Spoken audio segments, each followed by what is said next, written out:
The Forbidden Zone. The Grand Chamber of the Galactic Council stretched wide enough to hold representatives from 47 different species. Crystal pillars rose from the floor to the ceiling, each one glowing with soft light. Ambassador Velsharn stood at the center platform, his reptilian scales gleaming under the lights. His tail swished back and forth as he spoke, a sign of barely controlled anger. 200 years, he said, his voice echoing through the chamber. For 200 years we have avoided one small system at the edge of the galaxy. The Sol system. Terran space. And why? Because of an old warning that no one can even explain anymore.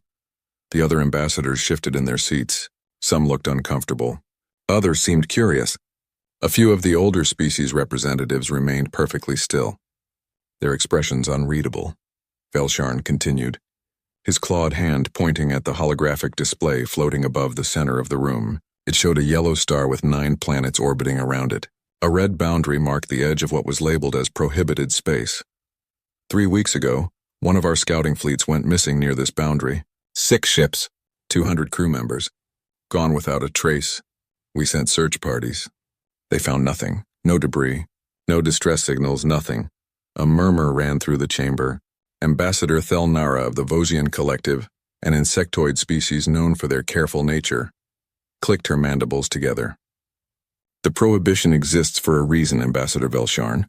Perhaps your scouts violated the boundary, and if they did, Velsharn's voice rose. Should we simply accept the loss? The Crithian hegemony does not abandon its people. We have conquered 12 star systems in the last century alone. We have never known defeat, and yet we cower before a species that might not even exist anymore. An ancient voice spoke from the shadows at the edge of the chamber. It belonged to Keeper Zin, one of the oldest beings in the known galaxy. His species had been traveling between stars when most others were still learning to make fire. The humans exist, young Velsharn. Of that you can be certain. Then why do they hide? Velsharn challenged. What are they afraid of? The question, Zin said slowly, is not what they fear. It is what we should fear. Velsharn laughed, a harsh sound that made several ambassadors flinch. Fear? From a species that has not been seen in 2 centuries? For all we know, they destroyed themselves. Perhaps there is nothing left but empty planets and ancient warning buoys. He pressed a button on his control device. The holographic display changed, showing more data. Our long-range scans show no major energy signatures from the Sol system. No communications. No spacecraft.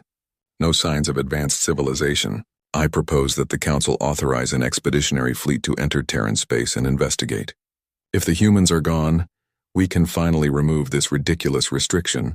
If they still exist, we can bring them into the Empire where they belong. The debate that followed lasted for 3 days. The younger species, those who had joined the Empire in the last century, supported Velsharn's proposal. They saw the prohibition as an old superstition, a relic of more fearful times. The older species urged caution, though few could articulate exactly why. The stories had faded over generations. All that remained was a feeling, a sense that the Sol system should be left alone. In the end, politics won over caution. Velsharn had many allies, and the mystery of the missing scouts provided the excuse he needed. The Council voted to authorize an expeditionary fleet, not just a small scouting force, but a grand armada that would demonstrate the Empire's power and authority. 3,000 warships from 15 different species, representing the greatest military force the galaxy had assembled in decades. Velsharn stood triumphant as the vote concluded. The Empire will finally learn the truth about humanity, he declared. And if they resist, they will learn the price of defying the Galactic Council. As the ambassadors filed out of the chamber, Keeper Zin remained in his seat.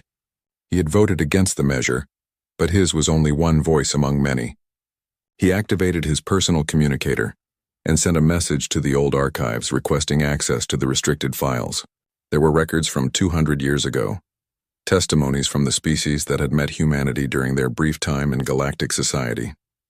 Most people ignored these old documents. Zin decided it was time to remember. What he read in the ancient files made his ancient blood run cold. The fleet assembled over the course of 6 weeks at Staging Point Gamma, a massive space station built specifically for military operations. Warships arrived daily through hyperspace gates, each one a masterpiece of destructive capability. The Crithian dreadnoughts were 10 kilometers long, bristling with plasma cannons. The Vosgian carriers held thousands of fighter craft. The Talvorn brought their reality-warping siege ships, weapons that could tear apart planets.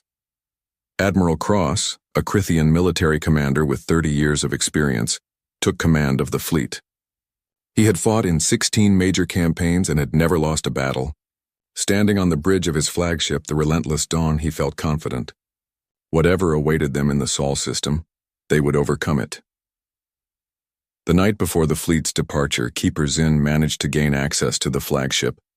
He requested an audience with Admiral Cross. The Admiral, busy with final preparations, almost refused, but something in the old Keeper's tone made him agree. Zinn entered the Admiral's ready room, moving slowly on his 4 legs. His translator device hummed as he spoke. "Admiral Cross, I have come to ask you one final time to reconsider this mission." Cross gestured to a chair, though Zinn preferred to stand. "Keeper Zinn, the Council has made its decision. The fleet departs tomorrow." "I have read the old files," Zinn said quietly. "From the time when humanity was part of our community." "Do you know why they left?" "I assume they were afraid of more advanced species," Cross replied. "No." Zinn's tone was heavy. "They were afraid of what they might become if they stayed. The humans looked at our civilization and saw only endless war, conquest, and domination. They asked if it had to be that way. When we told them it did, they chose to leave. They asked only to be left alone. If they wanted to be left alone, they could have simply moved to a distant system," Cross said. "Instead, they issued threats and established a prohibited zone. That is not the action of a peaceful species. Or it is the action of a species that understands their own nature," Zinn replied. "The humans have a saying from their history. Good fences make good neighbors. They built a fence, Admiral. A clear boundary. And now you are about to cross it." Cross stood, his full height impressive even to Zinn. "If the humans have spent 200 years in isolation, they cannot possibly match the combined military might of the Empire. This fleet could conquer half the galaxy. Whatever defenses they have prepared will not be enough." Zinn turned to leave, his movements heavy with sorrow. At the door he paused. "There is one more thing in the old files. A warning from the last ambassador to meet with human representatives. He wrote, 'They are terrifyingly competent at anything they attempt. We should hope they never attempt war.'" The door closed behind him, leaving Admiral Cross alone with his thoughts. For a moment, just a moment, doubt flickered in his mind. Then he pushed it away. The Empire had never been wrong before. There was no reason to believe they were wrong now. The next morning, 3,000 warships activated their hyperspace drives. Reality bent around them and they vanished from normal space. Their destination, the Sol system, a place that had been forbidden for 200 years. A place that was about to teach the galaxy a lesson it would never forget. First contact redux, the Imperial fleet emerged from hyperspace at the edge of the Sol system. With perfect precision, 3,000 warships materialized in formation, their sensor arrays immediately beginning to scan the system ahead. Admiral Cross sat in his command chair, watching the data stream across multiple displays. His tactical officers worked efficiently, compiling information and preparing threat assessments. "Report," Cross ordered. Commander Velthra, his second-in-command, studied her console. "Sir, initial scans are complete. 9 planets detected orbiting the primary star. 1 planet in the habitable zone, third from the star. We're detecting no major energy signatures. No communications traffic. No spacecraft in motion," Cross frowned. "Nothing?" "Nothing significant, sir. The system appears largely dormant. What about the missing scout fleet? No debris detected.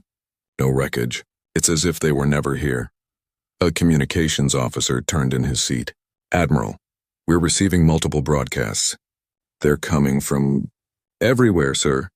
Thousands of sources throughout the system. Put it on speakers." The message that filled the bridge was calm, almost pleasant. It spoke in perfect galactic standard, the common language used throughout the Empire. "Attention, Imperial Fleet. You are entering Terran territory in violation of the Sol Prohibition. Turn back now. This is your only warning. Terran Defense Protocol Alpha remains active. You have been warned." The message repeated in dozens of languages, cycling through every known galactic tongue. Cross noted that it included languages from species that had gone extinct, or been absorbed into the Empire generations ago. These warning buoys had been broadcasting for a very long time. "How many buoys, Lieutenant?" 17,342, sir. They're positioned throughout the system, creating a complete network. They're old, sir, at least 200 years, based on the materials and power signatures. Cross made his decision. Destroy the nearest 100 buoys. Let's announce our presence properly. The fleet's weapons locked onto the closest warning beacons. Plasma bolts and energy beams lanced through space. The targeted buoys exploded in small flashes of light. The remaining buoys continued their warnings undisturbed. Advance the fleet. Standard approach formation. All weapons ready. The massive armada moved forward, entering the Sol system proper. They passed the orbit of the 8th planet, a ice giant with multiple moons. The sensors showed nothing unusual. They continued inward, passing the 7th planet, then the 6th. Still nothing. This is strange, Velthra said. Where are they? Cross was beginning to wonder the same thing. Had the humans truly vanished?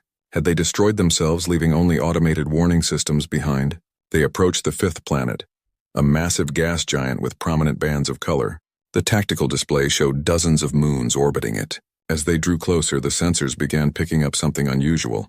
Sir, I'm detecting metal, large amounts of it, in the asteroid belt between the 4th and 5th planets. How large? Very large, sir. I'm reading thousands of objects. They're perfectly positioned. Too perfect. This isn't natural. Cross leaned forward. Show me. The main display shifted to show the asteroid belt. What appeared at first to be normal space rocks resolved into something very different as the sensors analyzed them more carefully. The objects were artificial. Massive structures disguised to look like asteroids, each one larger than the biggest ships in the Imperial fleet. How many? Cross asked quietly. Still counting, sir. At least 10,000. Possibly more. They're dormant, but their power cores are active. They're just waiting. What about the moons around the gas giants? The tactical officer's hands moved quickly across his console. His face changed as he read the results. Sir, they're not all moons. At least half of them are artificial. They're hollow. The structures are enormous. Some are as large as our capital city stations. A cold feeling settled into Cross's stomach. So where are the humans? As if in answer to his question, every console on the bridge suddenly displayed the same image. A simple graphic showing the 3rd planet from the star, the one in the habitable zone. Words appeared below it in galactic standard. We are where we have always been, waiting. The communications officer jumped. Sir, that came through our secure systems. They bypassed all our encryption. Before Cross could respond, a new message appeared. This one was a transmission, audio and video. The face that appeared on the screen was unremarkable at first glance. A human male, middle-aged by the look of him, with brown skin and dark eyes. He wore simple clothing, not a military uniform. He smiled, but the smile did not reach his eyes. I am Ambassador Chen of the Terran government. You are Admiral Cross of the Imperial Fleet. You command 3,047 warships carrying a total of 6,300,000 crew members. You have entered our space despite 200 years of clear warnings. Under Terran law, this is an act of invasion. Cross stood from his chair. I am Admiral Cross, and I speak for the Galactic Empire. We come seeking information about our missing scouts. We demand your scouts violated our borders. Chen interrupted calmly. They were captured, their crews detained. All are alive and unharmed. They will be returned to you when you leave our space. You have 30 seconds to begin your withdrawal. If you do not comply, we will consider this a hostile action and respond accordingly. 30 seconds? Cross felt his anger rising. You dare threaten the Imperial fleet? We have 3,000 warships. What do you have? Old warning buoys and hidden platforms? Chen's expression did not change. We have what we need. 20 seconds. I will not be threatened by 15 seconds. Cross made a cutting gesture across his throat. The communication cut off. He turned to his weapons officer. All ships target those hidden platforms. Prepare to fire on my command. Sir, targeting solutions are ready. 10 seconds. Chen's voice came through again, though Cross had not reopened the channel. The human's face reappeared on every screen. 5 seconds. Fire. Cross ordered. The Imperial fleet opened fire. Thousands of weapons discharged simultaneously, targeting the disguised defense platforms throughout the system. The beams and projectiles crossed the distance at the speed of light. They should have obliterated their targets they never hit. Something happened in the space between the fleet and the platforms. The weapons simply vanished. Energy beams dissipated. Missiles exploded harmlessly. Kinetic projectiles stopped moving as if they had hit an invisible wall, then slowly drifted away. What just happened? Cross demanded. I don't know, sir. Our weapons are gone. They just stopped existing. 0 seconds, Chen said. His face was no longer smiling. You were warned. You did not listen. Now you will learn. The asteroid field came alive. Thousands upon thousands of platforms activated simultaneously. They did not look like weapons. They looked like geometric shapes, perfect spheres and cubes and pyramids that gleamed in the light of Sol. They did not fire. Missiles or energy beams, reality around the Imperial fleet began to change. The first ships to be affected simply stopped moving. Their engines fired at full power, but they went nowhere. Tractor beams of incredible strength held them perfectly still. The ships tried to jump to hyperspace. Their hyperdrives activated, but nothing happened. Space refused to bend for them. Then the platforms did something that should have been impossible. They moved the ships, without touching them, without any visible beam or force. The platforms relocated entire warships across millions of kilometers in seconds. Dreadnoughts that massed billions of tons simply vanished from one location and reappeared in another. The fleet's careful formation dissolved into chaos as ships found themselves scattered throughout the system. Evasive maneuvers, Cross shouted, but it made no difference. His own flagship lurched, and suddenly they were no longer near the asteroid belt.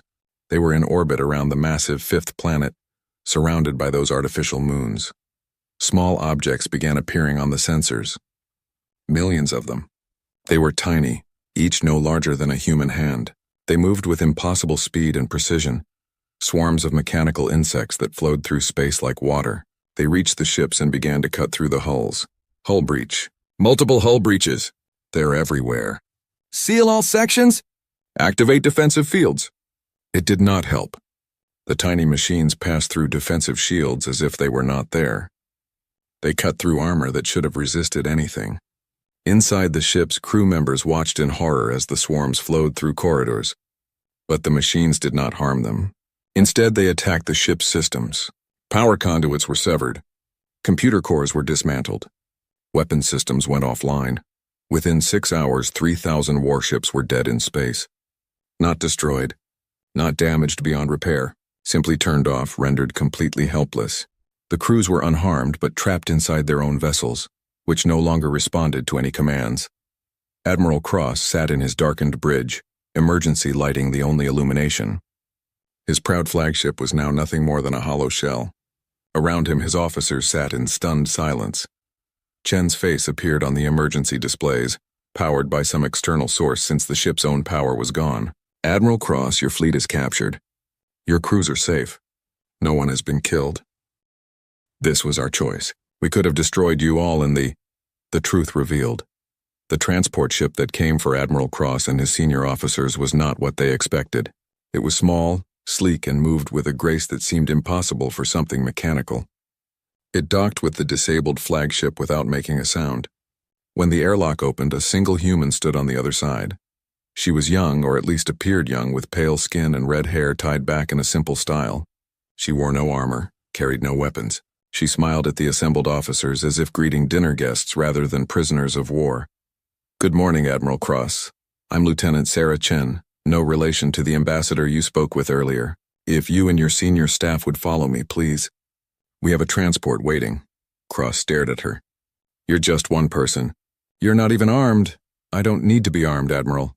Your weapons don't work. Your ships don't work. And even if they did, you've seen what our defense network can do. Please, this way. The ambassador is waiting, and he really does want to talk with you. There was nothing else to do. Cross and 20 of his senior officers followed the young human through the airlock. The interior of the transport was comfortable, almost luxurious. Seats that adjusted to different body types, lighting that changed to suit different species' visual ranges. Even the air was carefully mixed to be breathable for everyone present. How long will the journey take? Velthra asked. About 3 hours, Lieutenant Chen replied.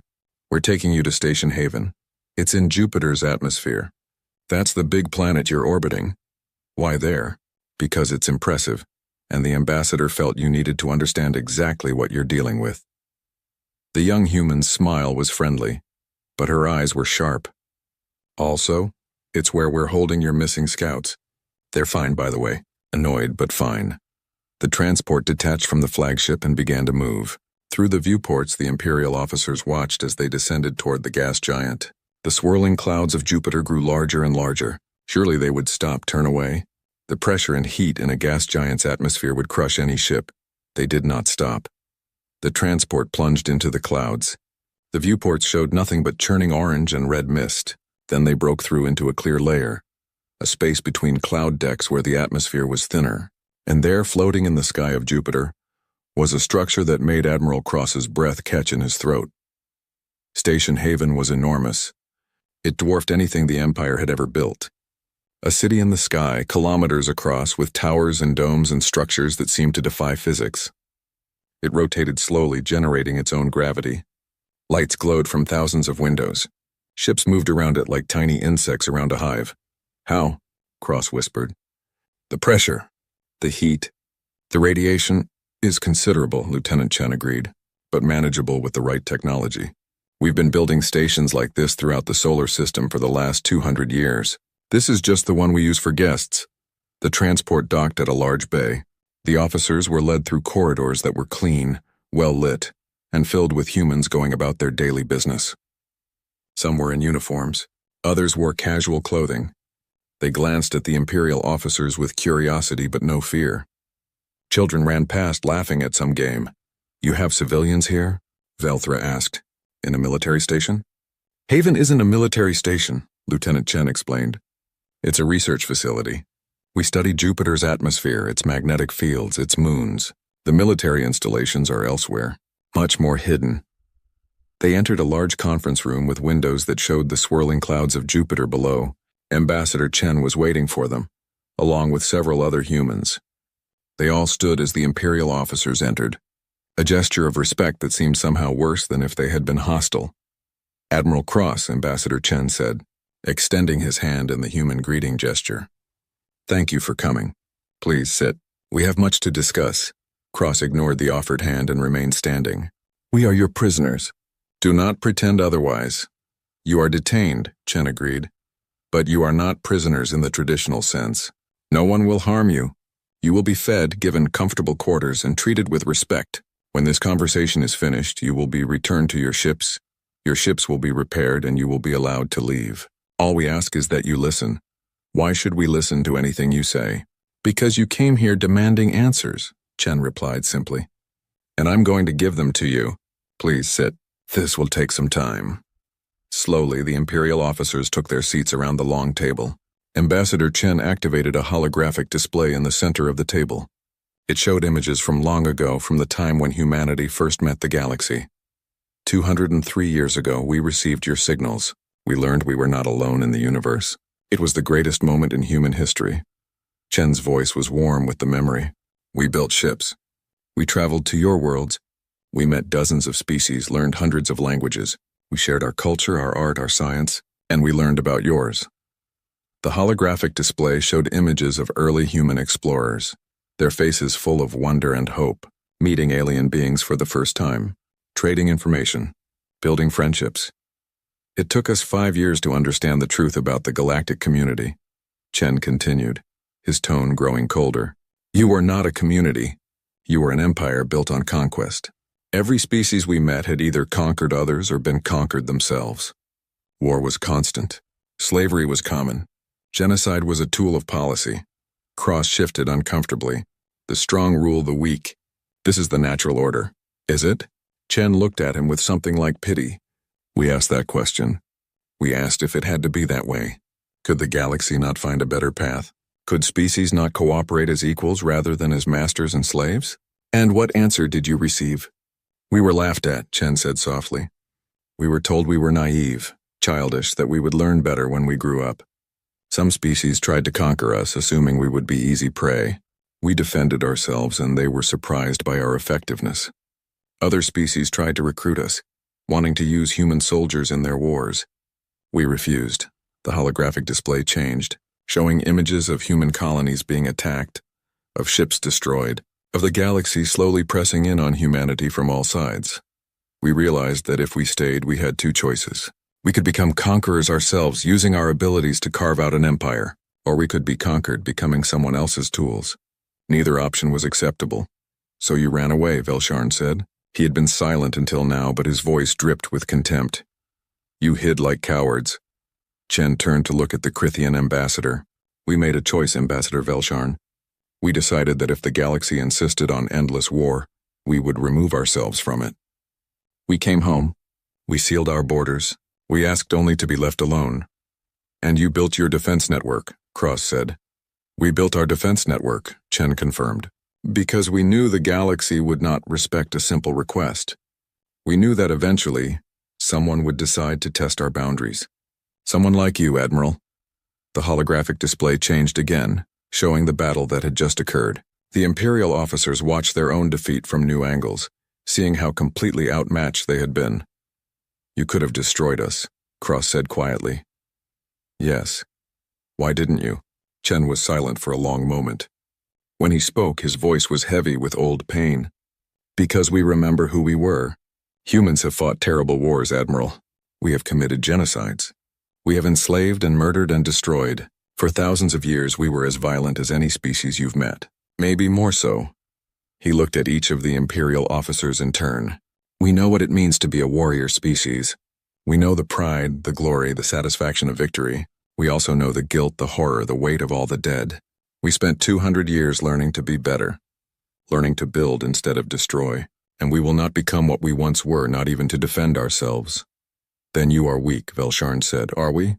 Chen smiled sadly. Ambassador, your fleet was defeated in 6 hours without a single casualty on either side. We could have killed 6 million of your people with the same effort it took to capture them. Does that sound weak to you? Velsharn had no answer. Chen continued. Let me show you what we've built in our isolation. Not our weapons. Our civilization. The holographic display changed once more, showing images of Earth. The Imperial officers saw cities that floated above restored forests, oceans that were clean and full of life, deserts that had been transformed into gardens.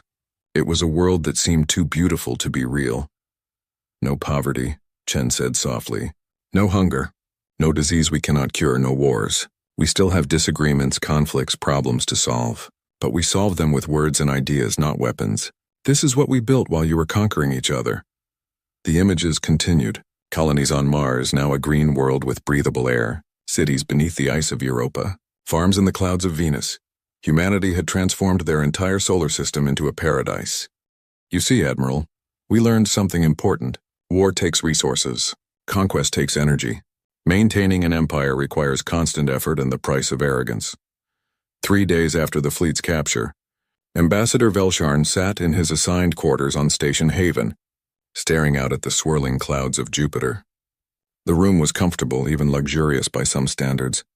The humans had provided everything he might need: food suitable for his biology, entertainment options, even access to limited communications with the rest of the detained Imperial forces. But it was still a cage, no matter how gilded. A knock came at his door. He did not answer, but the door opened anyway. Lieutenant Sarah Chen entered, carrying a datapad. Ambassador Velsharn, the Council has requested a full tour of Earth for the senior diplomatic staff. Ambassador Chen thought you would want to join. Why would I want to see more of your world? Velsharn's tail lashed behind him. So you can gloat more about your paradise? No, Sarah said simply. So you can understand what you're really dealing with. The defense network you encountered? That's just machinery. Automated systems. You haven't actually met humanity yet. Not really. Against his better judgment, Velsharn found himself curious. Very well, I will come. The transport that took them to Earth was larger than the previous one, designed to carry 50 passengers. Admiral Cross and Commander Velthra were there, along with ambassadors and senior officers from a dozen different species. They sat in silence as the transport left Jupiter's atmosphere and crossed the solar system toward the small blue world that was humanity's homeworld. Earth grew larger in the viewports. From orbit, it was breathtaking. Blue oceans, green and brown continents, white clouds swirling in patterns that seemed almost artistic. But what struck the Imperial officers most were the lights. Even during the day, they could see cities glowing with energy. At night, the entire planet sparkled like a jewel. How many humans are there? Cross asked. On Earth? About 3 billion, Sarah replied. Another 2 billion throughout the rest of the solar system. Mars, Venus, the orbital stations, the moon colonies. We're spread out now. 5 billion, Velthra breathed. That's more than we expected. Did you think we were dying out? Sarah smiled. No, Ambassador. We're thriving. We've just chosen not to expand beyond our own system. We have plenty of room here. The transport descended through Earth's atmosphere. The Imperial officers pressed against the viewports, watching the landscape pass below. Forests stretched as far as they could see. Rivers wound through valleys. Mountains rose sharp and clean against the sky. And among it all, cities that seemed to grow organically from the landscape rather than being imposed upon it. They landed in a city called New Singapore, built on what had once been an island nation. The buildings rose high but were covered in plants, vertical gardens that made each structure look like a living thing. Transportation moved silently through the air on magnetic rails. People walked through parks and plazas, talking and laughing. Sarah led them through the city streets. Humans stopped to stare at the alien visitors, but there was no fear in their expressions, only curiosity. Children pointed and asked their parents questions. Some people waved, friendly gestures that the Imperial officers did not know how to return. "Where are your soldiers?" Velsharn demanded. "Your police? Your security forces?" "We have them," Sarah replied. "But not many are needed in cities anymore. Crime is rare when everyone has what they need. Violence is unusual when people have better ways to solve their problems." "Impossible," Velsharn muttered. "Every civilization has crime. Every species has violence." We didn't say we eliminated it," Sarah corrected. "We said it was rare. We still have problems, Ambassador. We just solve most of them before they become violent." They visited a hospital next, a massive complex where humans were treating everything from simple injuries to complex diseases. The technology on display was impressive, but what struck the Imperial officers more was the attitude of the people working there. They seemed happy, content. There was no sense of the desperate urgency that marked hospitals in Imperial space. "How much does treatment cost?" Cross asked a doctor they met. The doctor looked confused. "Cost? Nothing. Everyone has a right to health care. It's one of our fundamental principles. But someone must pay," Cross insisted. "The equipment, the medicine, the labor." "Society pays," the doctor explained patiently. "Through our resource allocation systems. Everyone contributes what they can, and everyone receives what they need. It's not complicated, but to the Imperial officers it was very complicated. Their economies ran on scarcity and competition. The idea of simply providing for everyone's needs seemed impossible. Surely someone was being exploited to make this work. Surely there was a hidden cost. They visited schools next, where human children learned alongside robotic tutors and human teachers. The curriculum included not just science and mathematics, but philosophy, art, ethics. Children were taught to question, to think critically, to consider different perspectives. "You teach them to question authority?" Velsharn asked, watching a classroom where teenagers were debating the merits of different governmental systems. "Of course," Sarah replied. "How else will they improve our society? Every generation needs to think about how to make things better. That requires questioning what came before." "That sounds like a recipe for chaos." "It's a recipe for progress," Sarah countered.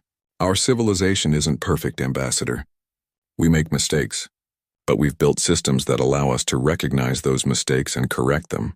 That requires people who can think independently." The final stop on their tour was a simple home in a suburban area. A family lived there, 2 parents and 3 children. They had invited the Imperial delegation for dinner, wanting to show them ordinary human life. The family home was comfortable, but not extravagant. The parents both worked, one as an engineer and the other as an artist. The children attended local schools. They had hobbies, friends, dreams for the future. They were, in every way, an ordinary family. Over dinner, Admiral Cross asked the question that had been bothering him all day. "Aren't you afraid? You know what exists out in the galaxy. You know there are species that would conquer you if they could. Don't you want humanity to be stronger, to expand, to protect yourself by dominating others?" The father, whose name was Marcus, considered the question carefully. "Admiral, I've read the history books. I know what humans were like before we came home from the stars. I know about our wars, our genocides, our empires.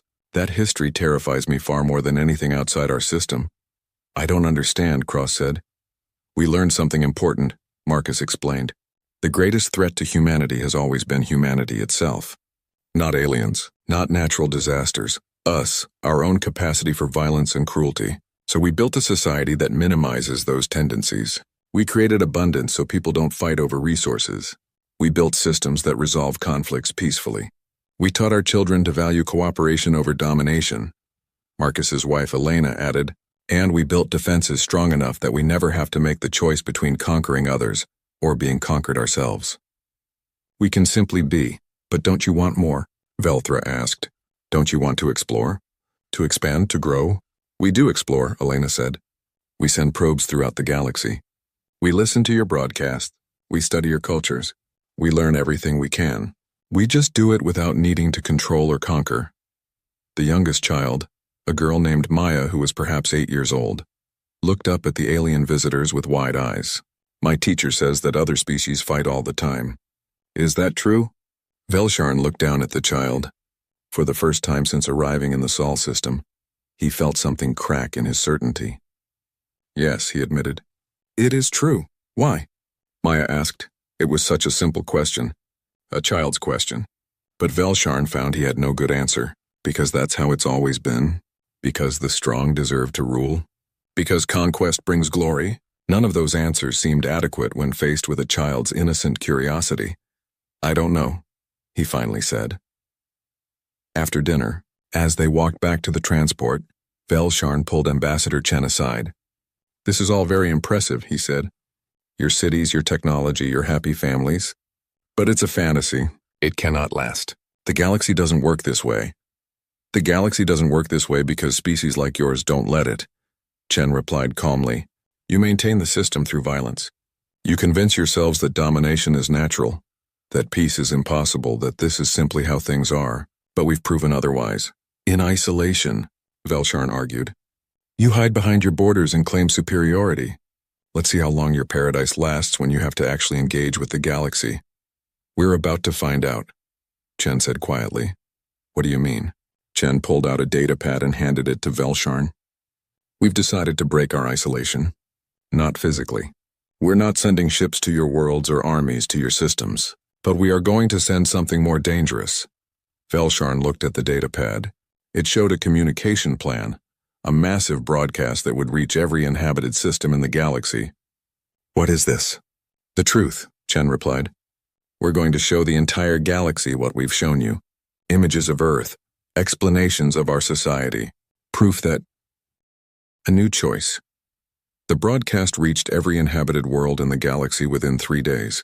It could not be blocked, could not be censored, could not be stopped. Human technology had found frequencies and methods that bypassed every known communications barrier.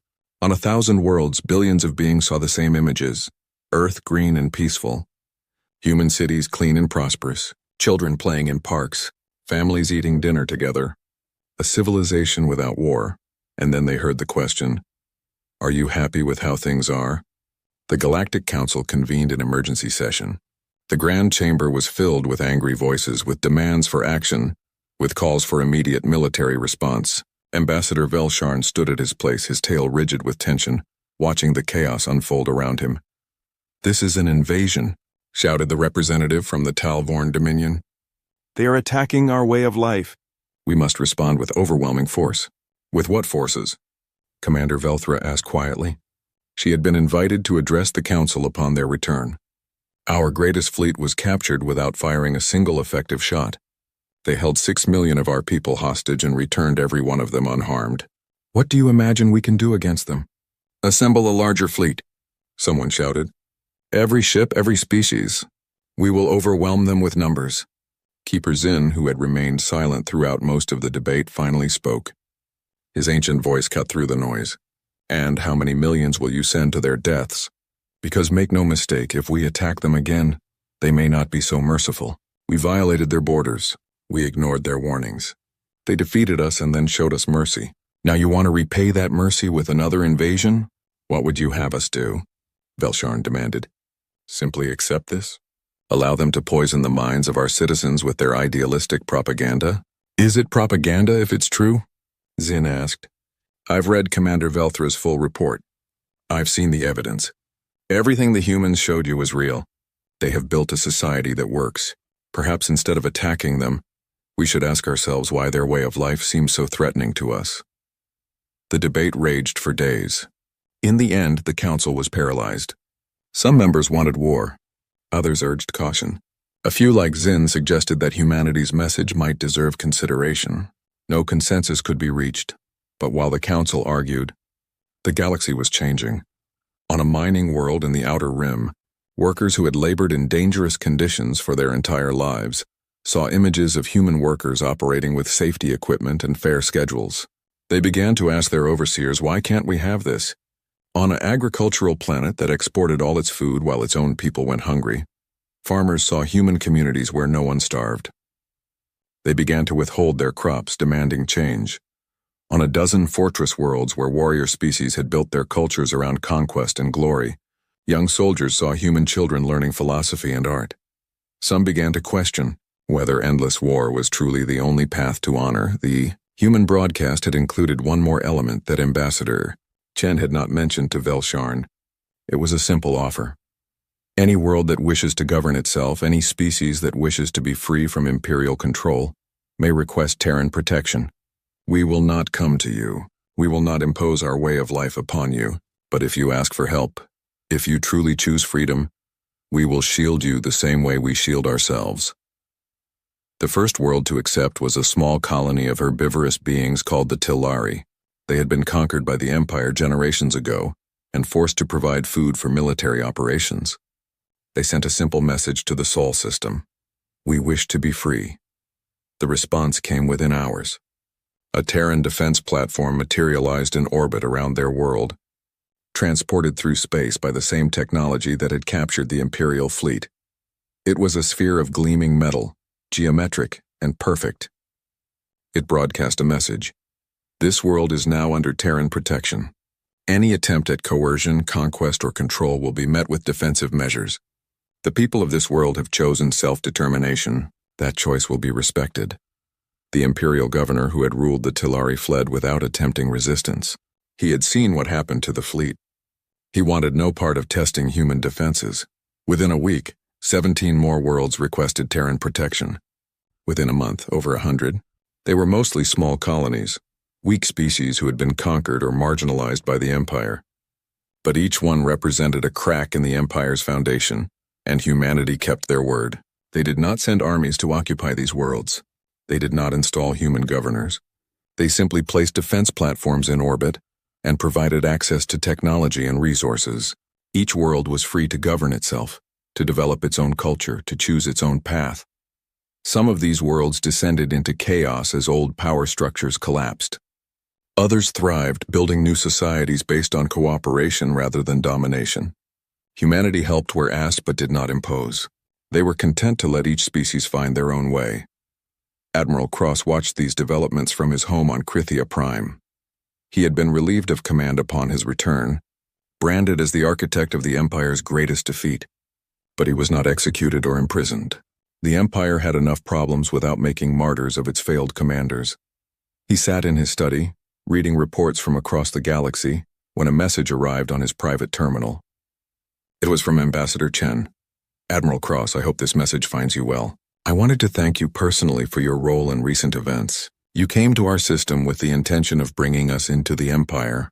Instead, you helped us bring a better way to the galaxy. I know you did not intend this outcome, but I believe history will judge you more kindly than your Empire currently does. If you ever wish to visit Earth again, as a guest rather than a prisoner, you would be welcome. We could use voices of experience as we navigate these new relationships with the galaxy. Consider it an open invitation. Cross stared at the message for a long time. Part of him wanted to delete it, to forget everything he had seen in the Sol system. But another part, a part that had been growing since he watched that human family eat dinner together, wanted to accept. Meanwhile, Ambassador Velsharn faced his own choice. He had returned to Krithia Prime as well, his political standing damaged but not destroyed. The Krithian High Command wanted to know everything about humanity, and Velsharn was their primary source of information. He stood before the assembled commanders, the greatest warriors of his species, and prepared to give his report. He could tell them what they wanted to hear, that humanity was a threat that must be eliminated, that their way of life was weak, that Krithian strength would eventually prevail. Many in the chamber expected exactly that, or he could tell the truth. Velsharn thought about little Maya, the human child who had asked him such a simple question. Why? He thought about Marcus and Elena, living their peaceful lives without fear. He thought about the human cities, the schools, the hospitals. He thought about a civilization that had chosen to build rather than destroy. Honored commanders, he began, his voice carrying through the silent chamber. I stand before you as the ambassador who convinced the council to violate the Sol prohibition. I take full responsibility for the consequences of that decision, and I must tell you that what I learned in human space has fundamentally changed my understanding of strength. He activated a holographic display, showing the images from Earth. We Crithians pride ourselves on our martial prowess. We have never known defeat in open combat. Our honor is built on conquest and glory. But the humans showed me something I had never considered. What if true strength lies not in the ability to defeat others, but in the ability to defeat yourself? Murmurs ran through the chamber. Some commanders looked angry, others confused. A few seemed thoughtful. The humans were once like us, Velsharn continued, violent, warlike, constantly fighting among themselves. They conquered their own world multiple times over. They built weapons capable of destroying their entire civilization, and then they chose to stop. Not because they were weak, but because they were strong enough to recognize that their path led only to destruction. He showed images of the Terran Defense Network, the captured Imperial fleet. They built these defenses not to conquer, but to protect their choice. They could rule the galaxy if they wished. Instead, they chose to tend their gardens. They chose to eliminate poverty, disease, war. They chose to build a civilization where children can ask why without fear. And what would you have us do? Demanded General Kraith, one of the most decorated warriors in Crithian history. Abandon our ways? Become soft like the humans? No, Velsharn said firmly. I would have us question our ways. I would have us ask ourselves the same question the humans are asking the galaxy. Are we happy with how things are? Is endless war truly the only path to honor? Is conquest truly the only measure of strength? You speak of weakness, Kraith roared. I speak of choice. Velsharn roared back, his voice carrying all the authority of his position. The humans made a choice 200 years ago. Now they are offering that same choice to the galaxy. We can continue as we have, fighting and conquering and claiming it is the only way, or we can consider that there might be a better path. The stars were bright that night when everything changed. Dr. Michael Torres sat in his small office at the observatory in New Mexico, drinking cold coffee and watching data scroll across his screen. It was supposed to be a quiet Tuesday evening. He was tracking what he thought was a new asteroid cluster, moving through the outer solar system. Then the readings changed. The objects were slowing down. Asteroids did not slow down. Michael's hands shook as he ran the calculations again. These were not rocks. These were ships. He grabbed his phone and called his supervisor. Before he could speak, alarms began ringing across every major space monitoring station on Earth. The objects had just appeared past Neptune, dozens of them, each one larger than an aircraft carrier. They were coming toward Earth, and they were coming fast.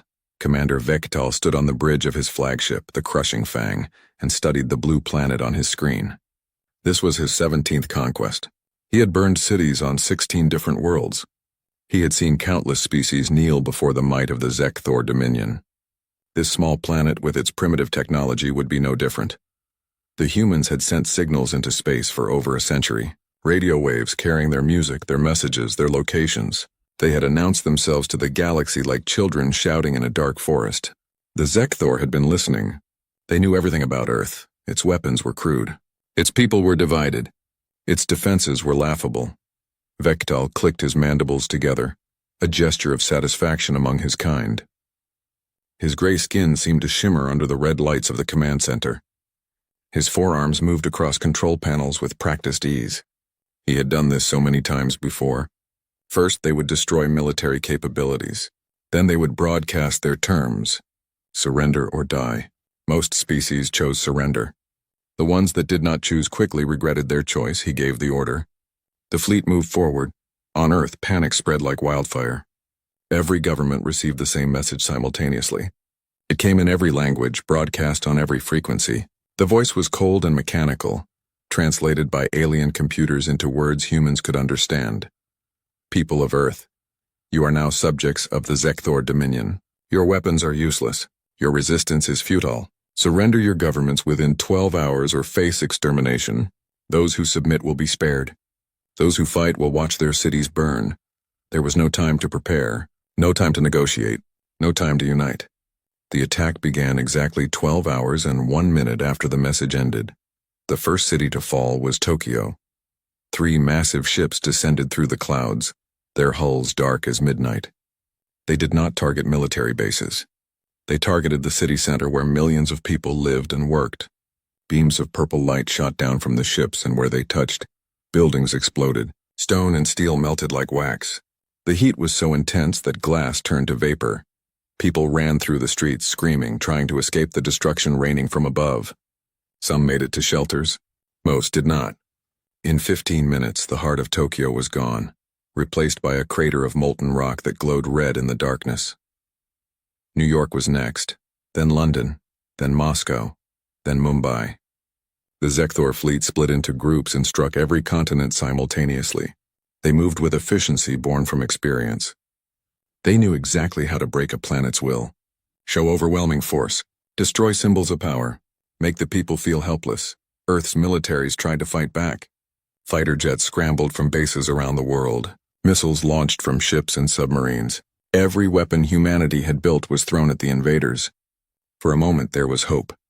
Some missiles hit their targets. Some alien ships showed damage. Then the Zekthor deployed their drones. Thousands of small aircraft poured from the larger ships like angry insects from a disturbed nest. They were fast and heavily armed. Earth's fighters did not stand a chance. The sky filled with explosions and falling debris. Within hours, most of Earth's air forces were destroyed. Commander Vektal watched the reports coming in and nodded with approval. Everything was proceeding as expected. Human casualties were in the millions already. Their major cities were in ruins. Their militaries were broken. By his calculations, formal surrender would come within 3 days. The humans would have no choice, but in a bunker deep beneath the Rocky Mountains, something else was happening. General Sarah Hayes stood before a group of military leaders from a dozen countries. The room smelled of sweat and fear. Outside, the world was burning. In here, they needed to make a choice. "We cannot beat them in open combat," she said, her voice steady despite the chaos. "They have better weapons, better ships, better technology. If we keep fighting the way we have been, we will lose." A Chinese general spoke up. "Then you suggest surrender?" Sarah's eyes were hard as stone. "No, I suggest we change how we fight." She pulled up images on the screen behind her. They showed Zekthor troops patrolling destroyed cities. They showed the alien supply lines stretching from their ships to the ground. They showed patterns in their attack strategies. "They think like conquerors," Sarah continued. "They expect us to fight like soldiers, to follow rules, to eventually give up when the cost becomes too high. But we are not going to do that. We are going to fight like something they have never encountered before. We are going to make them regret ever coming here." Around the world, the message spread through encrypted channels, to every surviving military unit, to police forces, to armed civilians, to anyone who would listen. Do not surrender. Go underground. Hide your weapons. Watch the enemy. Learn their patterns. Wait for the moment to strike. The Zekthor began their occupation. They landed troops in every major city they had not completely destroyed. Shock troops marched through streets, their armor thick and their weapons powerful. They began setting up control centers and announcing rules for the surviving humans. Curfews were established. Gatherings were forbidden. Weapons were to be surrendered immediately. Most people obeyed because they had no choice. They were terrified and broken. They had watched their world end in a single day. But among the crowds of frightened citizens, others watched with different eyes. They memorized the aliens' routines. They noted when guards changed shifts. They observed which buildings the invaders used for storage. In Seoul, a young engineer named Jin Park hid in the ruins of his university. Around him lay the bodies of his students and colleagues. He had not slept in 30 hours. His hands were covered in blood and ash. But in those hands he held something precious, a piece of alien technology, torn from a destroyed drone. It was still functioning, its circuits visible through the cracked casing. Jin stared at it and began to smile. It was not a happy smile. It was the smile of a man who had lost everything and now had nothing left to lose. He pulled out his tools and began to work. Across the planet, millions of others were making the same choice. The Zekthor had brought hell to Earth. They had killed billions and broken nations. They expected the survivors to bow and accept their fate. They did not understand humans at all. Commander Vectal sent his report to the Dominion Council. Earth conquest proceeding smoothly. Resistance minimal. Occupation phase beginning. Full control expected within one planetary rotation. He had no idea how wrong he was. 3 months had passed since the invasion began, and Commander Vectal felt something he had never experienced in his long military career. Doubt.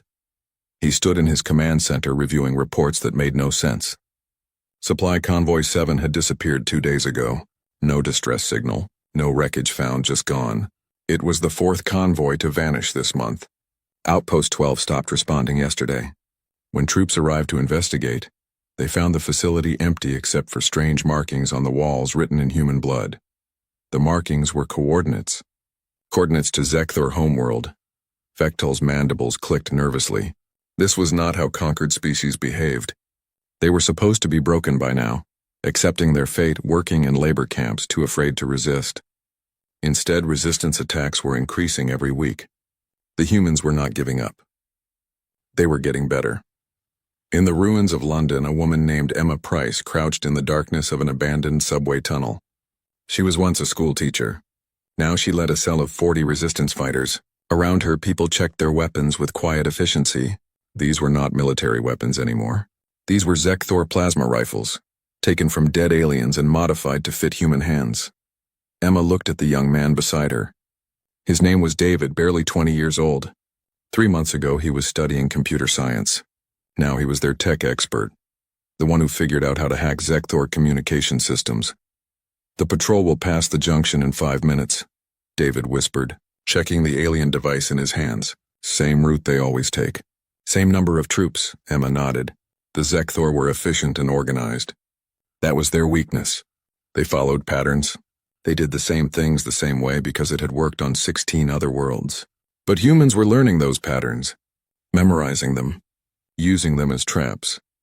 The Zekthor patrol appeared exactly on schedule. 6 soldiers in heavy armor moving in formation, their weapons ready. They had made this patrol every night for 3 months without incident. They were confident, perhaps even bored. They did not see the thin wire stretched across their path until one of them tripped it. The explosion came from above, not below. Debris from the tunnel ceiling collapsed on them, followed by a second explosion that turned the tunnel into a kill zone. Emma's team opened fire from concealed positions, targeting the joints in the alien armor where it was weakest. It was over in seconds. 6 aliens dead, 0 human casualties. Emma's team moved fast, stripping the bodies of weapons, ammunition, and equipment. Then they vanished into the tunnels before reinforcements could arrive. The entire operation took less than 3 minutes. This was happening in every occupied city. The humans were adapting, learning, becoming more dangerous every day. On the other side of the world, in what used to be Los Angeles, Jin Park worked in a secret underground laboratory. He was no longer alone. Around him, dozens of scientists and engineers from different countries worked on tables covered with alien technology. They had power from stolen generators. They had tools salvaged from the ruins. Most importantly, they had captured Zekthor equipment to study. Jin held up a modified plasma rifle. It looked crude compared to the original, but it worked better. Human hands could now fire it without the massive recoil breaking their arms. The power cell lasted twice as long because they had figured out how to optimize the energy flow. They had reverse-engineered in weeks what should have taken years. "We are ready for the next phase," Jin announced to the room. "We can produce 50 units per week now." An Indian scientist named Priya looked up from her work.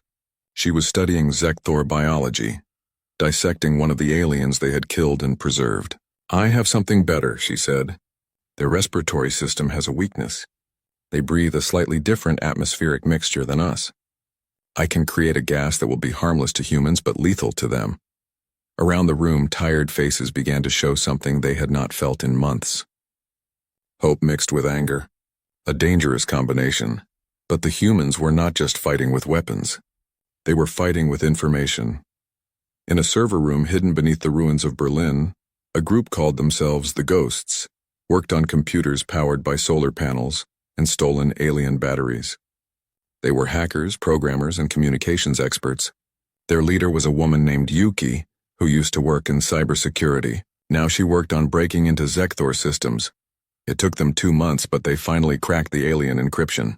Suddenly, they could see everything. Troop movements, supply schedules, command communications. The Zekthor had never encountered a species with such advanced computer skills. They never thought to protect their systems from internal attack, because conquered species never got access to their networks. Yuki smiled as she typed. She did not just steal information. She planted false data. She made supply convoys believe they were going to one location when they were actually heading into ambushes. She altered patrol routes. She even managed to inject corrupted code into some of their automated systems. The best part was when she discovered the Zekthor had neural implants. Every soldier was connected to a command network through devices in their brains. It was supposed to make them more efficient. Yuki saw a different opportunity. She began broadcasting into those implants. Images, sounds, messages. At first it was simple, just disturbing noises that made the aliens uncomfortable. Then it got worse. She sent them images of what humans did to captured Zekthor troops. She sent recordings of human laughter as they died fighting. She sent them nightmares directly into their sleeping brains. Zekthor soldiers began reporting psychological problems, paranoia, insomnia. Some refused to go on patrol. Others saw threats that were not there. The iron discipline of the Dominion began to crack under pressure they did not understand. Commander Vektal received the reports with growing alarm. His troops were becoming afraid, not of human weapons but of humans themselves. They spoke in whispers about how humans did not fight fair, how they set traps within traps, how they used psychological warfare that broke the mind as well as the body. One report particularly disturbed him. A captured human had been brought for interrogation. The human was dying from wounds sustained in battle. Instead of begging for mercy, the human had laughed. When asked why he laughed, the human said, "Because we know where you come from now. We know where your families are, and when we are done with you here, we are coming for them." Then the human died, still smiling.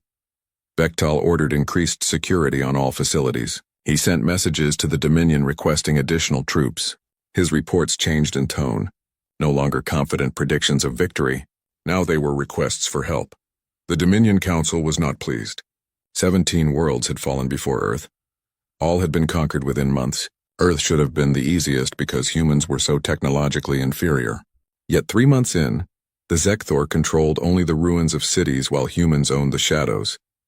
In her bunker, General Hayes reviewed the latest intelligence. Attacks were up 40% this month. Zekthor casualties were rising. Supply lines were disrupted. Morale was falling. They were not winning yet, but they were not losing anymore either. She called a meeting with resistance leaders from around the world. Faces appeared on screens, men and women from every nation united by a single purpose. "We are hurting them," Sarah said.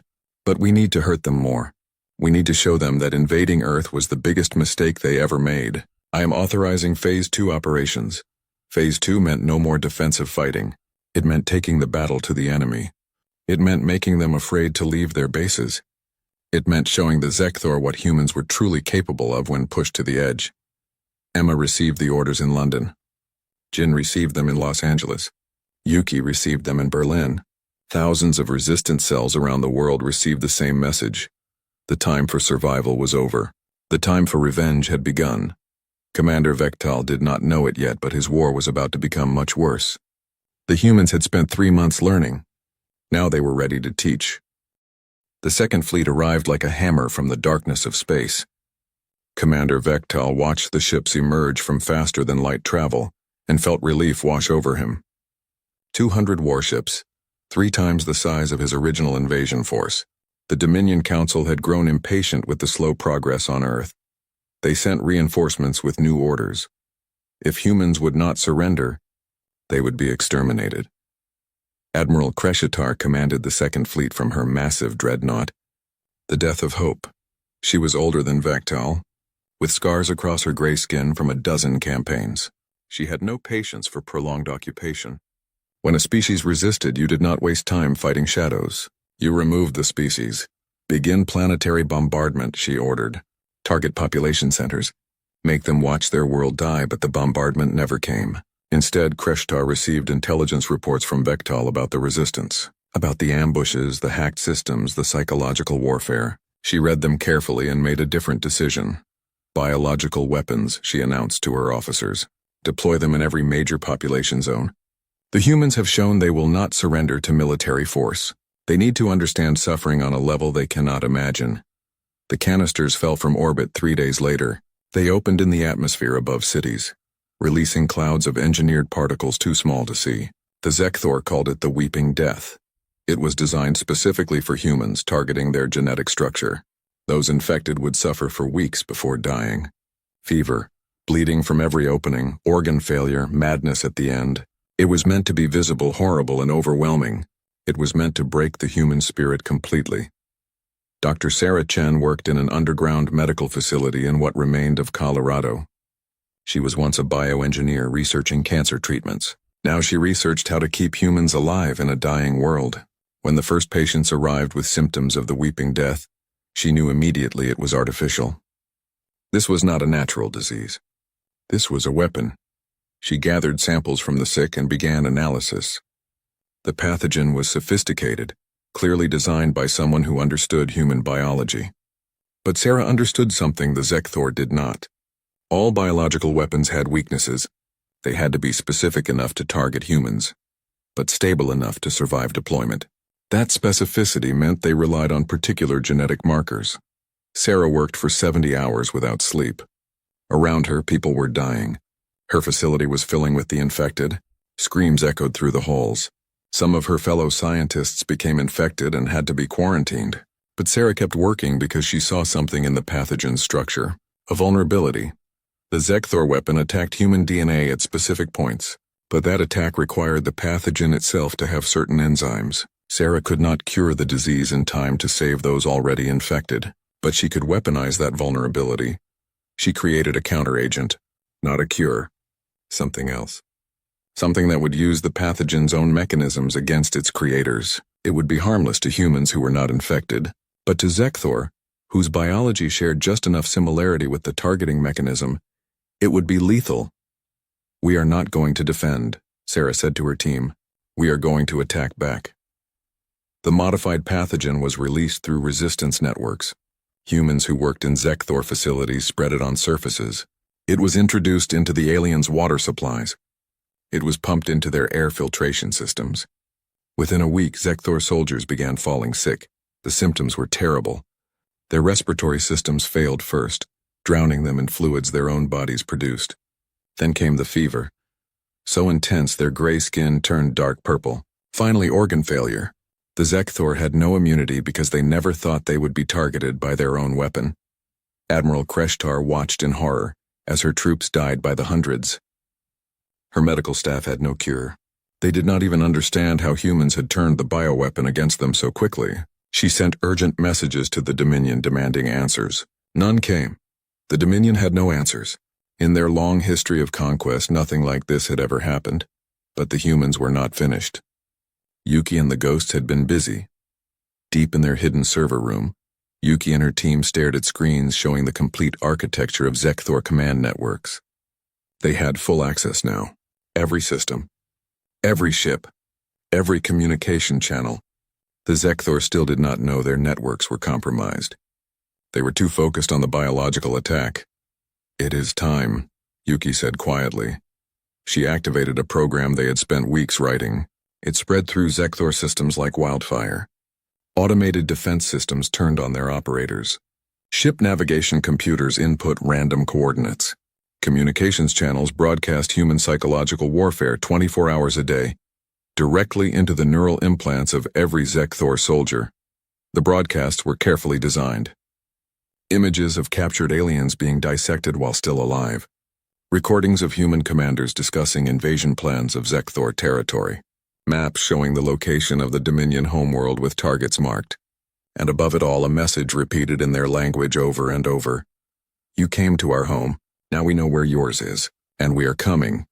It was psychological warfare elevated to an art form. The Zekthor could not turn it off. The implants in their brains meant they could not escape the messages even when they slept. Some soldiers removed their own implants with whatever tools they could find, damaging their brains in the process. Others simply broke mentally, refusing to leave their ships or follow orders. Admiral Kreshitar tried to regain control, but command authority meant nothing when half her forces could not function. She sent encrypted orders to destroy communication systems if necessary, but the ghosts intercepted every message and sent back false acknowledgments. The Zekthor fleet began to fracture from within. On the ground, resistance fighters launched coordinated attacks on every major Zekthor position simultaneously. They had weapons now, good ones taken from the enemy or built in secret workshops. They had tactics learned from 3 months of constant warfare. Most importantly, they had fury. Emma's cell in London attacked the central command center at dawn. It was supposed to be the most secure facility in the region, guarded by hundreds of troops. But those troops were sick from the bioweapon, paranoid from the psychological warfare, and exhausted from constant ambushes. When Emma's team hit them with stolen plasma weapons and homemade explosives, the defenders broke. The facility fell in 2 hours. Emma stood in the command center where Zekthor officers had planned their occupation, and she smiled. It was a terrible smile. She activated the communication system and broadcast a message on all Zekthor frequencies. "This is London. We are taking our city back. Every city will follow. You brought hell to our world. Now let us show you what we learned from it." Similar messages came from Los Angeles, from Berlin, from Tokyo, from every occupied zone. The humans were not just fighting back anymore. They were winning. Commander Vektal stood in his command center and realized the truth.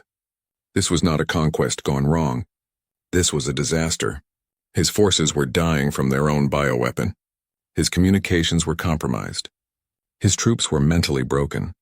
The second fleet he had been so relieved to see was now trapped in orbit, too damaged by internal sabotage to effectively engage.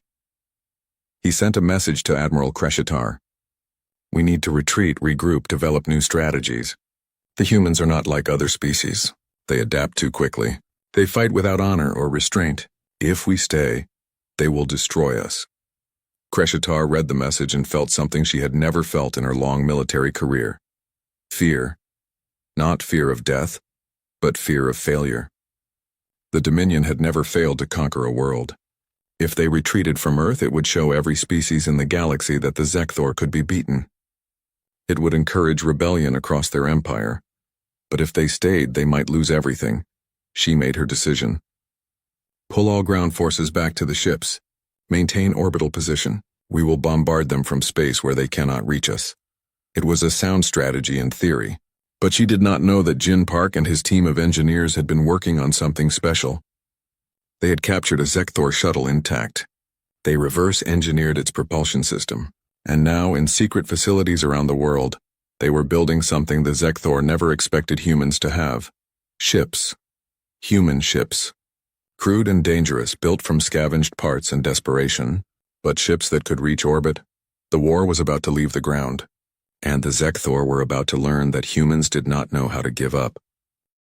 Captain Marcus Webb stood in the hangar looking at the ship that would either save humanity or become his coffin. It was ugly. There was no other word for it. The hull was made from 3 different Zekthor shuttles welded together with human steel. The weapons were plasma cannons torn from destroyed alien drones and mounted on improvised turrets. The life support system was held together with hope and spare parts. "She will fly," Jin Park said beside him. He looked exhausted. They all did. They had worked for 2 months straight, building 12 ships from captured technology and scavenged materials. "The question is whether she will survive combat." Marcus touched the cold metal.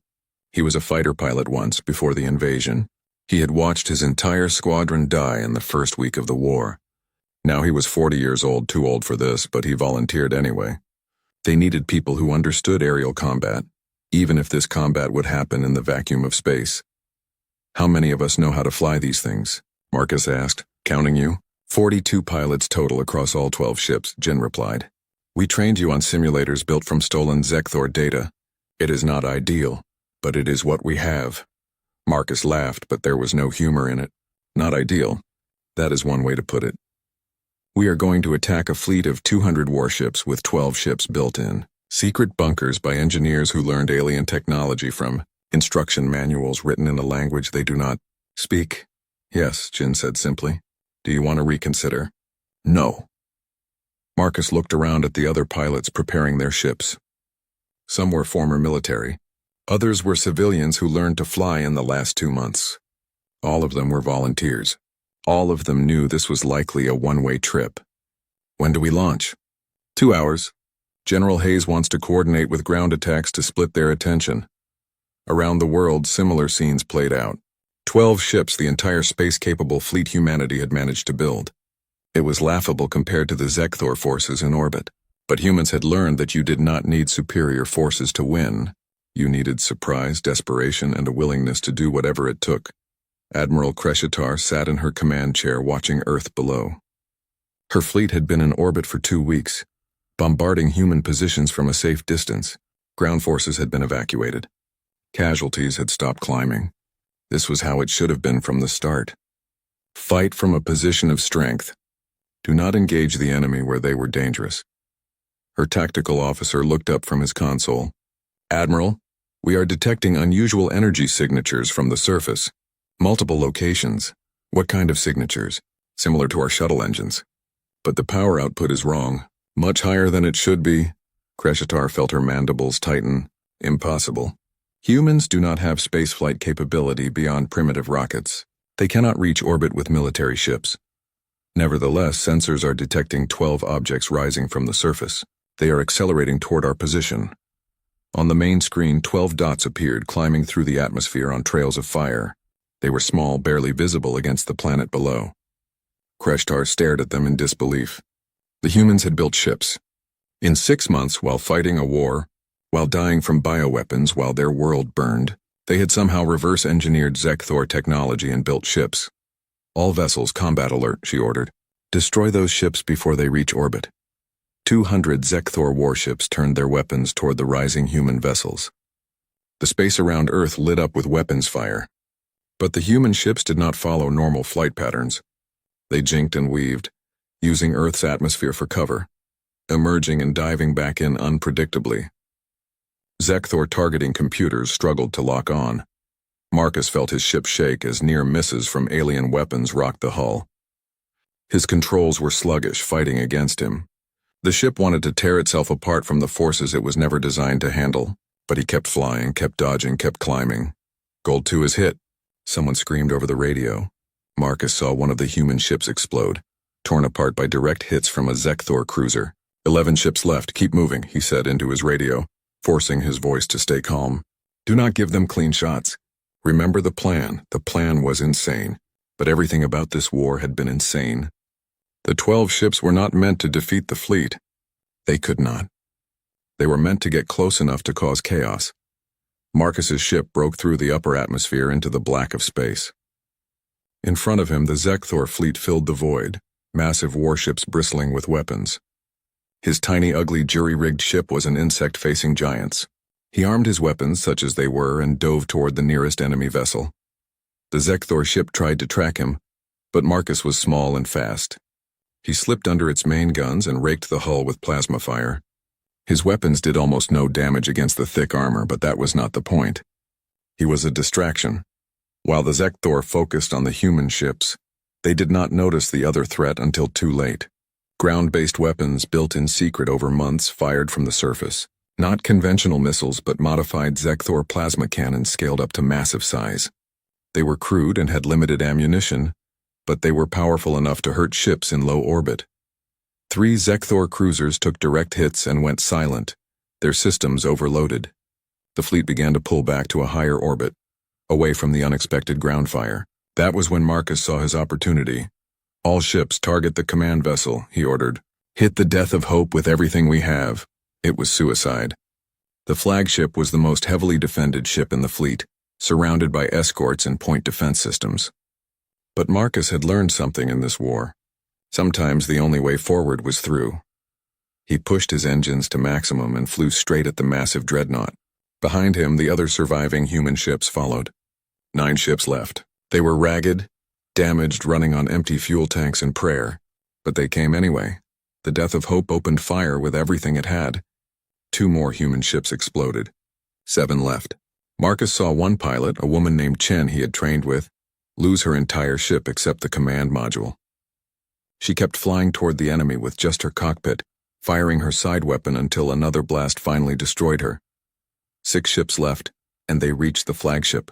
Marcus armed his last weapon, the one they had installed specifically for this moment. It was not elegant. It was a captured Zekthor reactor, damaged and unstable, rigged to overload on command. A bomb. "It has been an honor," he said to the other pilots. Then he set his ship on collision course with the Death of Hope and armed the reactor. Admiral Kreshitar saw the small human ship accelerate toward her bridge. She ordered evasive maneuvers, but the Death of Hope was too massive to dodge quickly. She watched the human vessel impact against her command tower and wondered, in her last second, how the prey species had become the hunters. The explosion tore through the flagship's core. The reactor detonation started a chain reaction that ripped the massive ship in half. Debris and bodies spilled into space. Admiral Kreshitar died instantly, along with her entire command staff. The Zekthor fleet fell into chaos. 5 more human pilots followed Marcus's example, ramming their ships into targets before anyone could stop them. Cruisers exploded. A destroyer lost power and began drifting. The neat formation of the fleet dissolved into confusion. On Earth, General Hayes watched the tactical displays and felt tears on her face. They had lost all 12 ships, every pilot dead. But they had accomplished the impossible. The Zekthor fleet was broken, their admiral dead, their command structure shattered. "Ground forces advance," she ordered. "Take back our cities while they are in disarray." Resistance cells across the planet launched simultaneous attacks. Without orbital support and leadership, the Zekthor ground forces were overwhelmed. They had been beaten back step by step for months. Now they broke completely. Commander Vektal, the highest-ranking Zekthor officer left alive, watched his empire crumble around him. In 6 months, the humans had gone from defenseless prey to effective predators. They learned Zekthor technology, turned Zekthor weapons against them, and just destroyed a fleet with 12 homemade ships. He sent a transmission to the Dominion homeworld. "Earth cannot be conquered. I request immediate retreat of all forces. If we stay, they will kill us all." But the humans were not done. As the Zekthor fleet limped toward the outer system, trying to regroup and escape, General Hayes made an announcement on all channels, including those the Zekthor could hear. "You came to our home to conquer us. You failed. Now we know how to build ships. Now we know where you live. Consider this a warning. Leave Earth, leave our solar system, and pray we never find you, because if we come looking, we will not be asking for surrender. We will be delivering consequences. It was not an empty threat." The humans had captured enough technology and intelligence to know where the Zekthor came from. And they had proven they could adapt, build, and fight beyond all expectations. For the first time in the history of the Dominion, the Zekthor fled before an enemy. 6 months after the Battle of Earth, a Zekthor mining colony on the frozen moon of Krevdax IV sent its routine status report. The colony had 300 workers extracting rare minerals that powered Dominion ships. It was far from Earth, deep in Zekthor-controlled space, safe. The next day, the colony sent no report. Dominion Command tried to contact them. No response. They sent a scout ship to investigate. What the scout found was recorded on its systems before it too went silent. The footage showed devastation. The colony was destroyed, not by bombardment but by precise strikes on critical systems. Life support had been disabled first, freezing everyone inside. Then the fuel reserves were ignited, turning the facility into a massive funeral pyre. The scout ship's cameras captured one more thing before something hit it. Ships. Human ships. Dozens of them. Crude like the ones from Earth but improved. Hunting in the darkness like a pack of wolves. The Galactic Council received an emergency session request from the Zekthor Dominion. It was unprecedented. The Dominion never asked for help. They were the ones who gave ultimatums. But now council chambers filled with representatives from 100 species.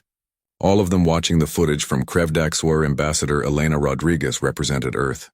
She was young, only 35. But her eyes carried the weight of someone much older. She had lost her family in the first days of the invasion. She had spent 6 months fighting in the resistance. Now she spoke for humanity on the galactic stage. The Zekthor representative, a diplomat named Velmoth, stood before the council. His gray skin looked pale.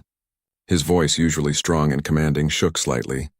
"The human species is conducting acts of terrorism across Dominion space. They attack civilian colonies without warning. They ignore all conventions of warfare. They must be stopped before this spreads. Elena listened patiently. When he finished, she stood and activated her own footage. The council watched in silence as images played across the main screen. Cities on Earth burning during the invasion. Bodies stacked in streets. Children dead in the rubble. The bioweapon victims suffering in the final stages of the weeping death. Zekthor troops executing surrendering civilians. "You speak of terrorism," Elena said, her voice cold and clear. "Let me tell you about terrorism.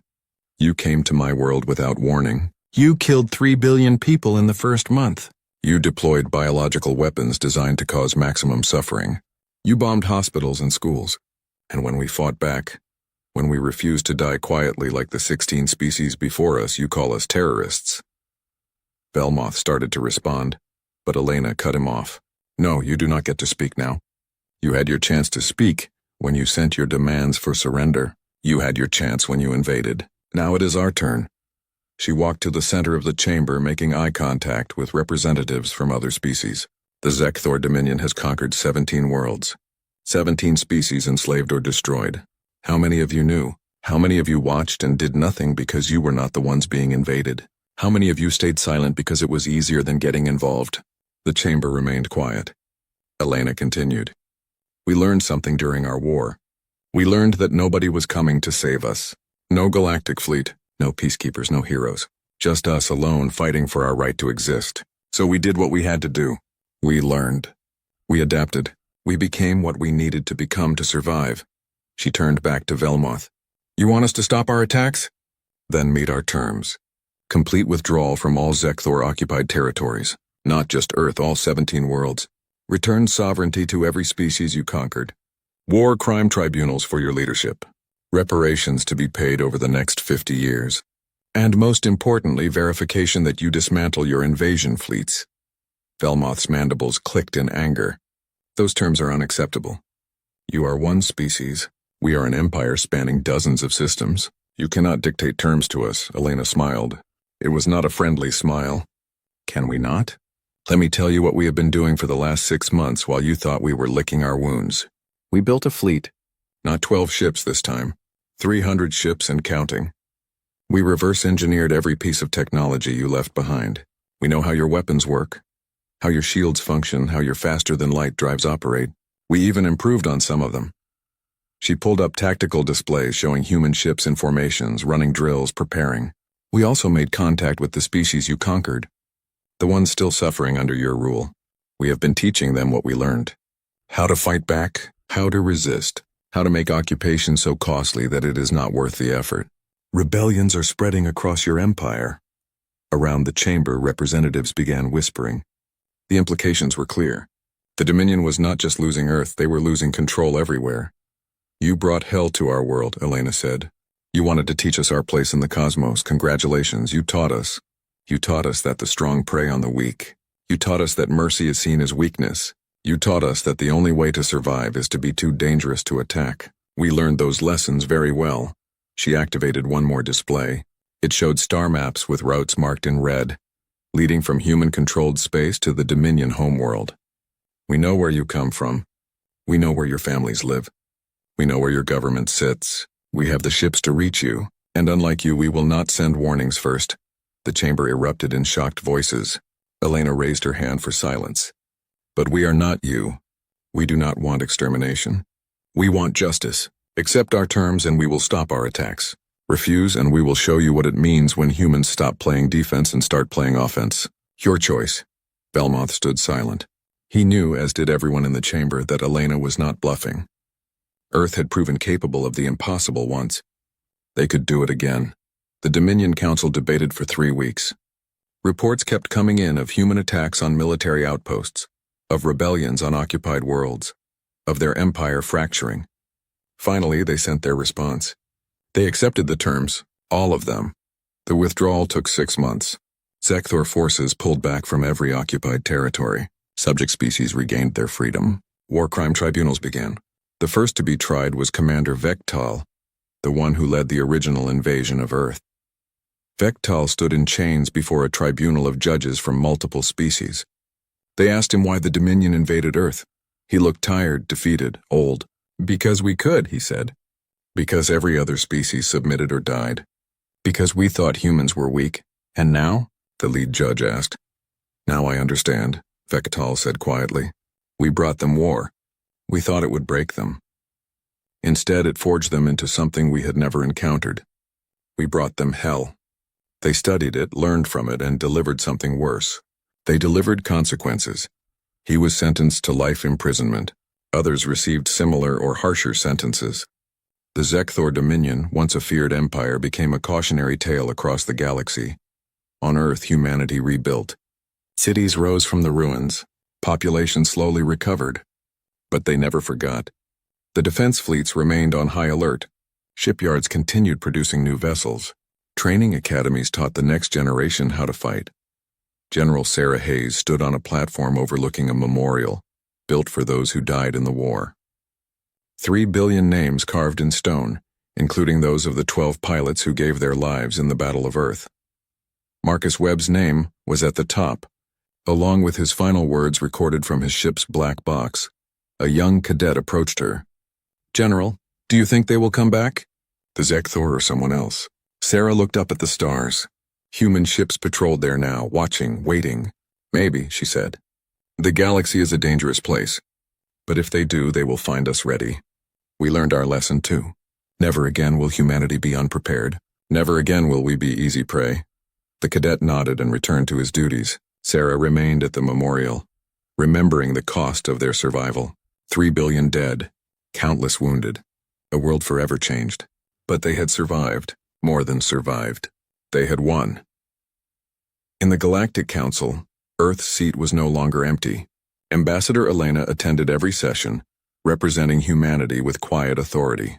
Other species watched the humans carefully now, some with respect, some with fear, all with a new understanding.